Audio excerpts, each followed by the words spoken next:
جی الصلاۃ والسلام علیک یا رسول اللہ وعلی آلک و اصحابک یا نور اللہ صلی اللہ تعالی علیہ وسلم۔ جی پیارے پیارے اسلامی بھائیوں، خلاصۃ النحو میں ہمارا سبق ہے الدرس الحادی عشر، 11واں سبق، حروف جارہ کا بیان۔ حروف جارہ کا بیان دیکھیے، جارہ جارہ کا معنی آتا ہے کھچیڑنے والی، ٹھیک ہے، اور اسی کو جب جار بغیر ہا کے ہم کہیں گے تو اس کا معنی ہوگا کھچیڑنے والا، ٹھیک ہے، کھینچنے والا۔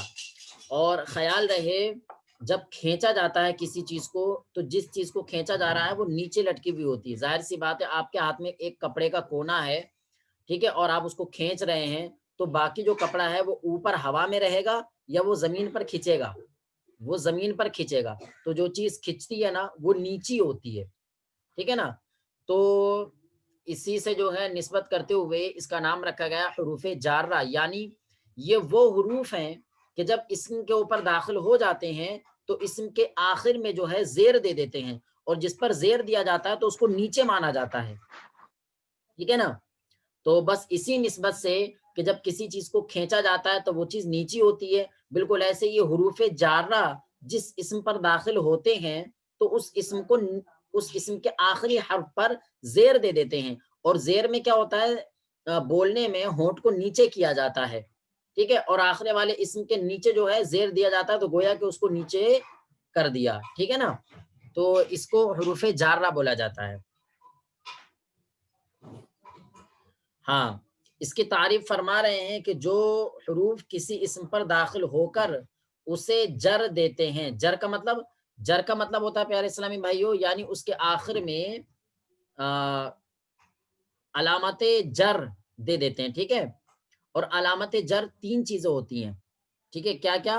علامت جر میں پہلے آتا ہے کسرہ یعنی زیر، دوسرا علامت جر میں آتا ہے آپ کا زبر، اور تیسرا علامت جر میں آتا ہے آپ کا یا، ٹھیک ہے۔ تو علامت جر کتنی ہے؟ 3۔ نمبر 1 زیر یعنی کسرہ، نمبر 2 زبر یعنی فتحہ، اور نمبر 3 یا، ٹھیک ہے نا، یا، ٹھیک ہے۔ اور یہ الگ الگ آتی ہیں، وہ انشاءاللہ تعالی مثالیں ہم آپ کو دکھائیں گے، ٹھیک ہے، جب آئیں گی۔ تو حروف جارہ یا حروف جر کہتے ہیں، ٹھیک ہے۔ اچھا، یہ حروف کتنے ہیں؟ تو یہ حروف جارہ جو ہیں یہ 17 حروف ہیں۔ کتنے حروف ہیں؟ 17 حروف۔ 17۔ پیارے اسلامی بھائیو، آپ اس میں تھوڑا غور یہ فرمائیے کہ دیکھیے، علم نحو پڑھنے کا مقصد ہوتا ہے کہ ہم اسم، فعل اور حرف کے آخری حرف پر جو حرکتیں پڑھی جا رہی ہیں کہ کہاں زبر پڑھا جائے، کہاں زیر پڑھا جائے، کہاں پیش پڑھا جائے، تو ان ساری چیزوں کو معلوم کرنے کے لیے ہمیں علم نحو پڑھنے کی ضرورت پڑتی ہے، ٹھیک ہے۔ تو اب ایک نئی چیز ہمیں پڑھنے کو ملی کہ حروف جارہ یہ 17 حروف ہیں، یہ 17 حروف جب بھی کسی اسم کے اوپر داخل ہوں گے تو اس اسم کے آخری حرف پر کسرہ آئے گا یعنی جر آئے گا، اور جر 3 ہے، کسرہ ہے، فتحہ ہے اور یا ہے، ان تینوں میں سے ہی کوئی ایک آئے گا، ٹھیک ہے۔ یعنی اگر وہ مفرد ہے اور منصرف ہے تو کسرہ آ جائے گا، اور اگر مفرد ہے غیر منصرف ہے تو فتحہ یعنی زبر آ جائے گا، اور اگر جمع ہے یا تثنیہ ہے تو یا آ جائے گی، ٹھیک ہے نا۔ چلیے، اچھا، تو یہ حروف 17 ہیں۔ اگر میں نے یاد کیا وہ شعر آپ نے فرمایا اچھا تھا شعر ماشاء یاد اللہ، کرنے جی کے لیے، تو شعر ارشاد یاد کیا فرمائیں، تھا میں ارشاد فرمائیں انور بھائی، بولیں۔ نے جی۔ باؤ تاؤ کاف و لام و واؤ منز و مد خلا ربا ہاشا من اضافی ان علا حتی الا۔ ماشاء اللہ ماشاء اللہ، لیکن انور بھائی تھوڑی سی لغزش ہو گئی ربا کے اندر، آپ اس کو ربا پڑھ رہے ہیں، وہ ربا نہیں ہے، وہ ربا ہے، ربا، ٹھیک ہے، را پر پیش کے ساتھ۔ جزاک اللہ تو خیر، جزاک اللہ تمام رب۔ اسلامی بھائی اس شعر کو یاد فرما لیجئے، یہ 17 حروف ہیں، باؤ، تاؤ، کافو، لامو، واؤ، منزو، مز، خلا، ربا حاشا 10 ہو گئے، من عدا فی ادا عن علا حتی الا، یہ 17 حروف ہیں آپ کے، ٹھیک ہے. ہاں ان 17 حروف کے معانی دیکھیے اب کہ الگ الگ کون کون کس کس معانی کے لیے آتا ہے. یہاں پر انہوں نے مختصر طور پر دیا ہے کہ ہر حرف کا جو ہے ایک یا دو معنی بتائے ہیں انہوں نے، ٹھیک ہے. لیکن ہم آپ کو بتائیں کہ یہ جو ہے مختلف طریقوں سے مختلف معانی کے لیے آ جاتے ہیں. جیسا کہ لفظ با ہے، با، ٹھیک ہے، یہ با جو ہے تقریباً 10 معنی کے لیے آتا ہے الگ الگ طریقے سے، ٹھیک ہے. اور قرآن مجید میں سارے معانی کے لیے استعمال بھی ہے، ٹھیک ہے. ایسے ہی من ہے، یہ بھی تقریباً 5 معانی کے لیے آتا ہے. الہ ہے، یہ بھی کئی سارے معانی کے لیے آتا ہے. لیکن یہاں پر جو ہے ان کے صرف ایک مختصر جو معنی ہے بس وہ ذکر کر دیے تاکہ ابھی آپ کی سمجھ سے قریب ہو جائے. آگے کو انشاءاللہ تعالی جب آپ بڑی کتابیں پڑھیں گے جیسے ہدایت النحو ہے اور شرمیت و عامل ہے، یہ کتابیں پڑھیں گے تو انشاءاللہ ان کی مکمل وضاحت آپ کو پڑھائی جائے گی، ٹھیک ہے. چلیے ابھی آپ مختصر دیکھیں.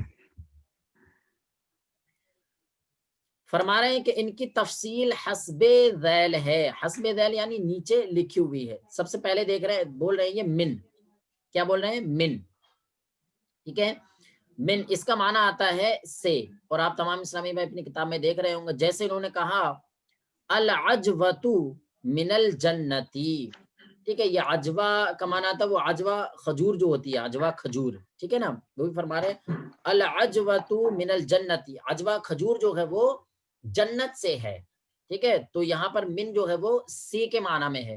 العجوۃ من الجنت، عجوہ کھجور جو ہے وہ جنت سے ہے، ٹھیک ہے. آگے آ جائیے. حتی، تو حتی کا معنی آتا ہے تک، حتی کا معنی تک.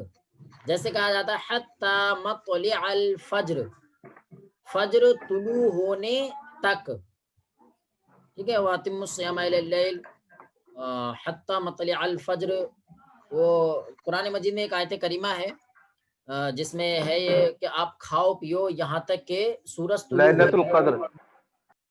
جی. سورہ انا انزلنا کے اندر ہے. اچھا، انزلناہ فی لیلۃ القدر، اس صورت کے اندر ہے. حتی مطلع الفجر ہے، اسی صورت کے اندر ہے. چلیے غالباً تو یہ جو ہے حتی جو ہے الہ کے معنی میں ہے. کس کے معنی میں؟ الہ یعنی تک، تک کے معنی میں. حتی یعنی تک. حتی مطلع الفجر، فجر طلوع ہونے تک، یہ معنی ہو جائے گا اس کا، ٹھیک ہے. تمام اسلامی میں معنی پر بھی غور کریں. پھر اس کے بعد میں تیسرا حرف آ رہا ہے آپ کا الہ. الہ کے انہوں نے دو معانی ذکر کیے ہیں، ایک تک اور دوسرا طرف. اور اس کی مثال انہوں نے پیش کی ہے توبو، تم سب توبہ کرو، الاللہ، اللہ پاک کی طرف.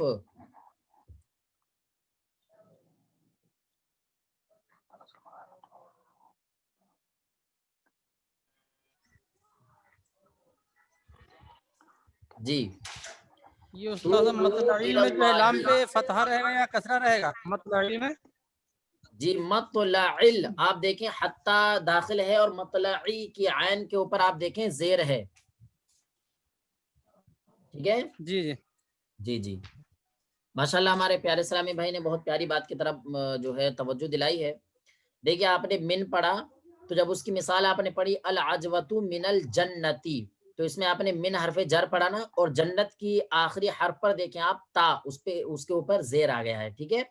ایسے ہی حتی مطلع، ایک منٹ، حتی مطلع الفجر، حتی مطلع الفجر، تو آپ دیکھیں عین کے اوپر آپ نے زیر پڑھ لیا ہے. کیوں؟ اس لیے کہ حتی حرف جر اس کے اوپر داخل ہے. جب آپ نے الہ والی مثال پڑھی تو آپ نے پڑھا توبو الاللہ، ٹھیک ہے. الہ حرف جار ہے اور اللہ کلمہ جلالت یہ مجرور ہے، اور اس کے آخری حرف پر آپ دیکھیں زیر آ رہا ہے، ٹھیک ہے. کیوں؟ یہ الہ حرف جر کی وجہ سے آ رہا ہے. ترجمہ کیا ہوگا اس کا؟ توبو، تم سب توبہ کرو، الاللہ، اللہ کی طرف، ٹھیک ہے. پھر ایک حرف بتا رہے ہیں علا. علا کا لغوی معنی آتا ہے پر، کیا؟ پر، اون کے معنی پر دلالت کرتا ہے، اون. جیسے السلام علیکم، کیا؟ السلام علیکم، تمہارے اوپر سلامتی ہو. تو اب آپ دیکھیں علیکم میں علا جو ہے علا یہ الگ حرف جر ہے اور کم جو ہے کم ٹھیک ہے یہ مجرور ہے. اور آپ نے پڑھا ہے کہ مجرور وہ ہوتا ہے کہ جس کو اوپر کسرہ آئے گا یا فتحہ آئے گا یا آئے گی. اب آپ دیکھیں کم کے اوپر اس میں سے کچھ ہے نہیں. ٹھیک ہے تو پیارے اسلامی بھائیو یہاں پر آپ کو ایک نئی بات سمجھنے کے لیے مل رہی ہے. وہ نئی بات یہ ہے کہ دیکھیے اسم جو ہوتے ہیں وہ دو طرح کے ہوتے ہیں. ایک اسم ہوتا ہے معرب اور ایک اسم ہوتا ہے مبنی. ٹھیک ہے اعراب کے آنے سے یعنی حروف جر کے آنے سے اسم کا آخر جو بدلتا ہے نا تو اس والے اسم کا آخر بدلتا ہے جو اسم معرب ہے اور رہا وہ اسم جو کہ مبنی ہے تو اس کا آخر نہیں بدلتا ہے. ٹھیک ہے نا. تو یہ کم جو ضمیر ہے کم یہ ضمیر مبنی ہے. کیا ہے مبنی. تو اب علی حرف جر کے آنے کی وجہ سے اس ضمیر کا آخر نہیں بدلے گا. یہ جیسی تھی ویسی ہی رہے گی. ٹھیک ہے تو اس کو کم ہی پڑھا جائے گا چاہے اس کو پر حرف جر داخل ہو یا کوئی سا بھی حرف داخل ہو. ٹھیک ہے انشاءاللہ اس کے بعد میں جو آپ کا سبق آ رہا ہے الدرس الثانی عشر یعنی 12واں سبق جو آ رہا ہے وہ معرب اور مبنی ہی کے طرف آ رہا ہے. انشاءاللہ تعالیٰ آپ کو وہ اس بیان میں پڑھنے کو ملے گا. ٹھیک ہے پیارے اسلامی بھائیو اس میٹنگ کا ٹائم ہمارا آؤٹ ہو رہا ہے. آپ نے 4 حرف پڑھ لیے یہاں تک. باقی اس کے علاوہ جو 5واں حرف ہے یعنی فی اس سے ہم انشاءاللہ تعالیٰ اس سے اگلی والی میٹنگ میں لے کر کے چلیں گے. ٹھیک ہے اس کے اعراب بھی بدل جاتا ہے. علا میں کھڑا زبر تھا اور علیہ میں لام یا زبر لئی ہو گیا. جی ہاں ٹھیک ہے وہ